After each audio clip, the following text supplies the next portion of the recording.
Here we go, back at it yet again with another video. G'day guys, I'm Champ Chong and I'm currently in China because as you can tell, I'm not in my usual gaming setup. I'm currently in a basketball training facility which is located under the Dongguan Basketball Center for the FIBA Basketball World Cup. And well, I apologize if the audio isn't the best and I apologize for being a sweaty mess because I just finished training for like 2 hours and it's really hot here. But I am going to get to a bunch of gaming news in a second, but please smash that like button real good if you end up enjoying the video. And also, mo shu ji cao.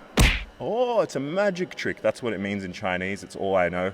But it's not really a magic trick, it's just an edit, but I thought I'd do it anyway. But anyway, just before we do get to the first news report on today's show, I thought I'd actually make a bucket first, so let's do that. Okay.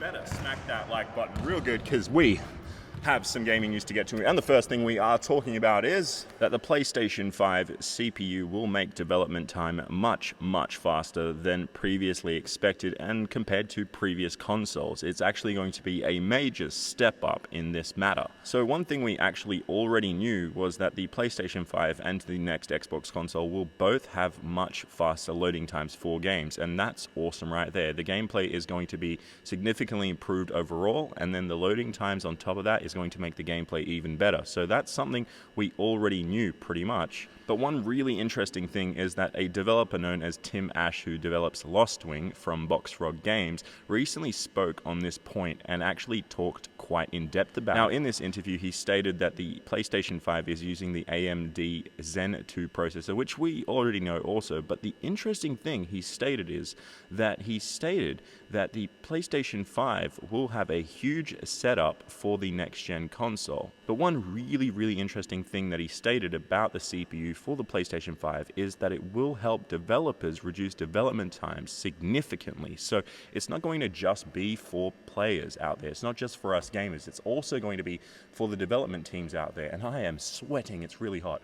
But the thing is, it's going to actually make it so that we see games quicker and we're going to get more games potentially from this, or just better games. So the gameplay is going to be better.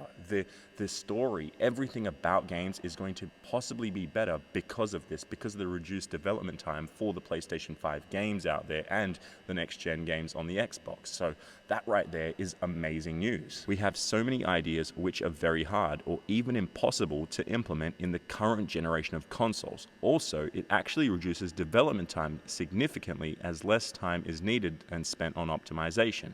So that right there is just truly incredible. I'm really excited now to see how games improve over time, how much more content we end up getting from these games, because that right there is part of probably the most important thing with gameplay development, just gameplay in general. So we'll get better gameplay, we'll get better graphics, we'll get better everything, because we'll be able to do this stuff a lot quicker than they used to be because of that. And that's just amazing right there. And obviously the games are going to load faster, everything's going to be smoother. It's just going to be an amazing experience overall. Now, obviously we have to kind of take this stuff at face value for now, because yeah, sure, he's a developer at a well-known studio and they're making games for the next gen and they're using the current, what we know of, the current development kits that the PlayStation 5 has out there. But we're going to have to wait and see until February 2020 when the rumored PlayStation 5 reveal is set to happen. So it's only about 6 months away, which is crazy to even think about. Probably less time now. I can't do the math till February. How many months? I don't know. I'm dying of heat out here. But let me know what you guys think about this. Are you excited as I am? Because I can't wait actually just to get back home and start playing games and thinking about how we're going to be getting better games in the future. And yeah, whenever I'm away from my games, like in another country for days, I always fall in love with them again. I don't know, I'm just weird like that. But anyway, we have some more news to get to on today's show, and it is that GameStop has reportedly started to cancel Cyberpunk 2077 Collector's Edition pre-orders, and that's just some really sad news right there. So it seems that a lot of users have actually been facing this issue, that their pre-orders have been reverted and they aren't getting what they're meant to be getting. So they pre-ordered the collector's edition for this game, and GameStop in the US are canceling these for pretty much no reason. So you can see this tweet right here by Adriana Young, and GameStop replies. So Adriana Young states, "Why did my pre-order order confirmation disappear and no longer exist. And then they replied with, "Hi, we are currently working on this feature, and there is no estimated time frame on when the pre-orders will reflect properly. For security purposes, please detail us your full name, billing address, and billing phone number as it is in your order to look into it." And this right here is a complete mess. I'm really hoping that they do figure this out and what's going on, because some people might not actually get their pre-orders back. If this has been cancelled and it's a collector's edition, it will come down to the numbers and the orders and everything that that store gets, or if you have had it delivered to your house, and it might disappear and someone might get it else, or they just might not get those numbers, and then it might turn into a really, really crappy situation for a lot of people that were looking for this. But that's not just the only news in today's show regarding Cyberpunk 2077. There's some controversial news regarding the actual game, gameplay, and especially the cutscenes. So it turns out that the third-person cutscenes have been removed from Cyberpunk 2077. That's just insane. So all cutscenes from now on in the game will be in first person, which is honestly kind of strange because the game is so beautiful and cinematic, and they've gone ahead and just decided to do this, which is just kind of, I don't know, I feel like they should definitely just allow it to be an option, maybe, to allow you to have third person. They could create really amazing scenes, especially since Keanu Reeves is in the damn thing. So, like, I don't know why they're going for this, but CD Projekt Red has said that they have completely removed all instances of third person gameplay, or in the cinematics, I should say. So the game will completely be in first person. Now, one thing to clarify, there will be certain instances, like maybe gameplay scenarios where things do happen briefly, like for seconds in third person, where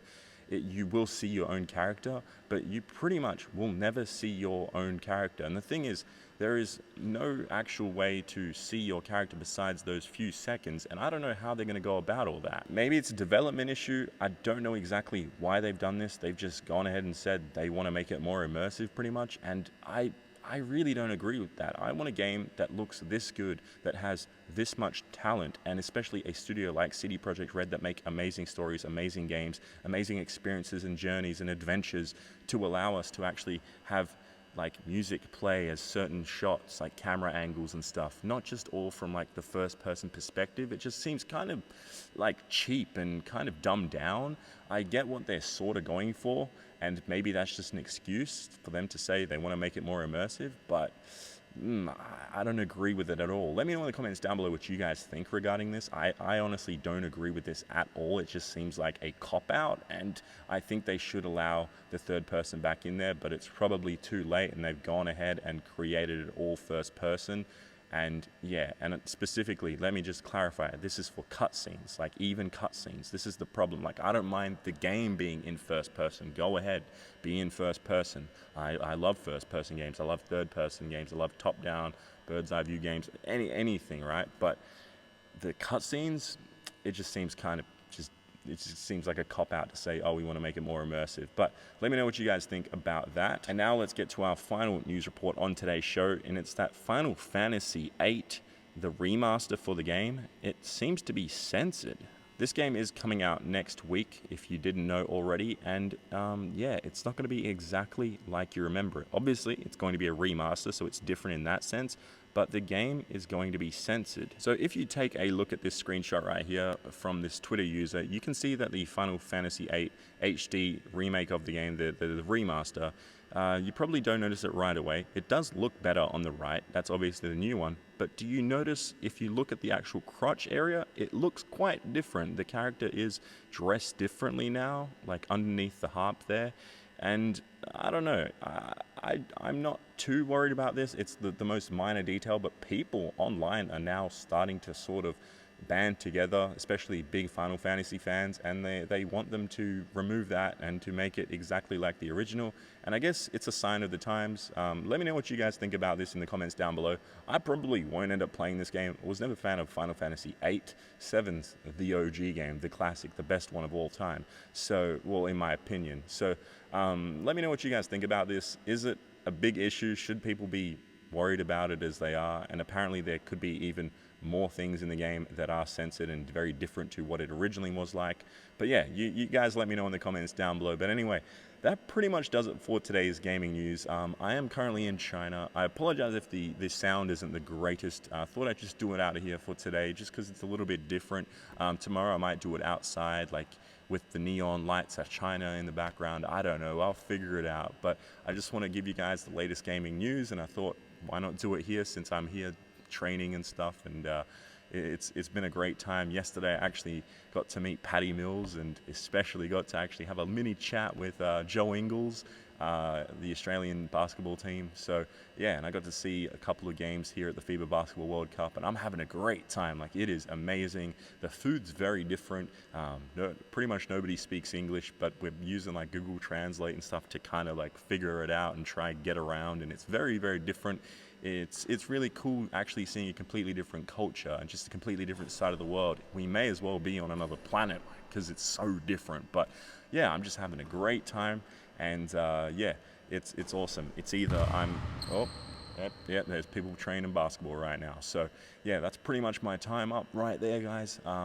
Yeah, thank you for following my journey. Make sure you hit me up on Twitter, Instagram, because you can actually see my stories from the games, from my adventures here in China.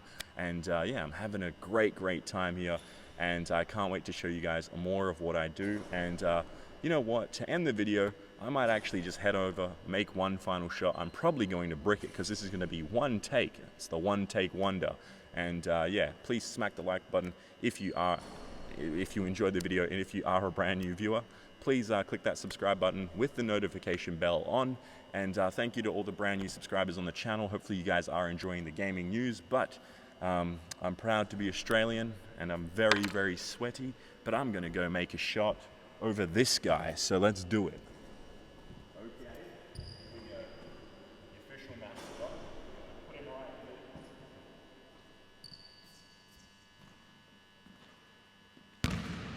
here. One take, right? Here we go.